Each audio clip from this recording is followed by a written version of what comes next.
Well, Russian President Vladimir Putin and Chinese President Xi Jinping powwowing at the Beijing Olympics, announcing a partnership of sorts against the U.S. and Western nations.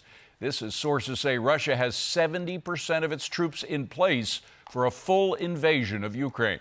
Retired Lieutenant Colonel Danny Davis joins me now. Colonel, good to see you. Thanks for being here. You know, back during the Cold War, and I'm old enough to remember those days, we worried about an alliance between the old Soviet Union and Mao's China. They never really pulled it off. In fact, they had some skirmishes between the countries. But are they moving in the direction of a real alliance now?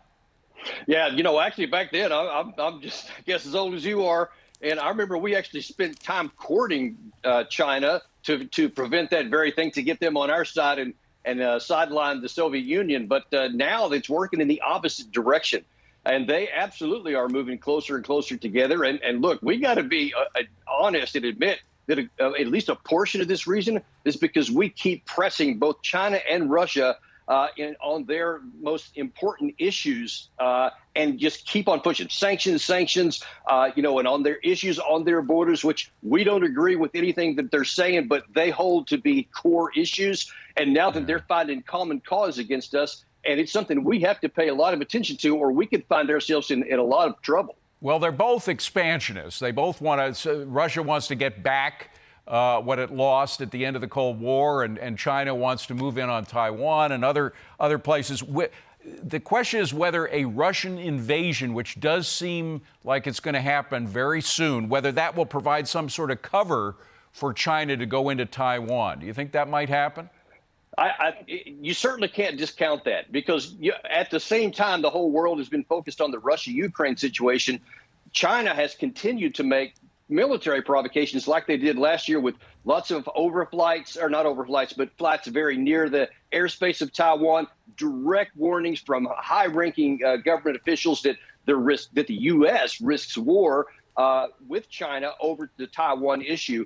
And look, it just, from a military perspective, if one side or the other goes, it makes a lot of sense for the other side to say, hey, this is our motion. So it is definitely a legitimate possibility. Well, we're hearing some estimates about the cost to Putin and the cost to the world in terms of casualty figures now from some of our Russia watchers if they have a full invasion of Ukraine. And now they're thinking, you know, he may feel free to go all the way to Kiev, to the capital, and just take over the whole thing.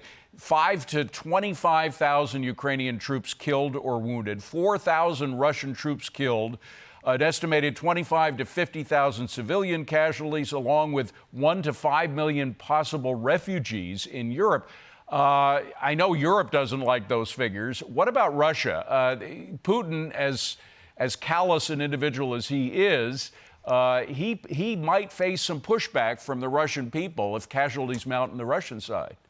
Man, I mean, that's certainly a possibility, although I frankly think those are very low numbers. I think the numbers in actual war are very low, because I think that the killing power and the striking power is so much higher than anything that we've seen in an actual war in decades. Is much worse than anybody thinks. But I tell you, the focus for us should not be on their casualties, but on the potential cost to us. And that's why, look, no matter what we want to say, Russia appears poised to strike here. And the one way we could probably deter them is not with sanctions or anything else, but with saying, hey, we're just going to take Ukraine membership of NATO off the table for now. We're going to put a moratorium on it, because it is not in our interest to have Ukraine in NATO. And if that can prevent a war, that is 10 times better than holding a tough position and then having Ukraine invaded. That helps no one. And I think we need to give serious consideration to that. Well, speaking about our role in all this, a lot of military families, including my own, by the way, get very nervous, particularly after Afghanistan, at looking at troop movements and moving our own troops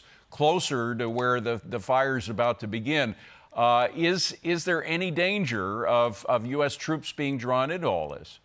Well, there's an absolute danger. That's one of the things I've been arguing about, that, you know, we're sending over 3,000 troops up closer to the border. And frankly, these are light infantry troops, so the 82nd Airborne and a Stryker brigade. And those are the lightest skinned vehicles. Even if you fought, I mean, you're talking Russia has high mechanized forces that are very well trained, and lots of them, and we wouldn't stand any chance. So, but the fact that you're moving them closer, but you probably have no intent to use them, God forbid that the president should actually send infantry into an armored fight, all you do is raise the chance of miscalculation and error actually causing a war. So this is not a good move, and it doesn't deter Putin, and it doesn't help us. Colonel, very quickly, we only got 20 seconds. I don't want to scare anybody, but Putin's supposedly also shifted some nuclear exercises to February from what was supposed to happen in the coming fall. Should that be of a concern to us?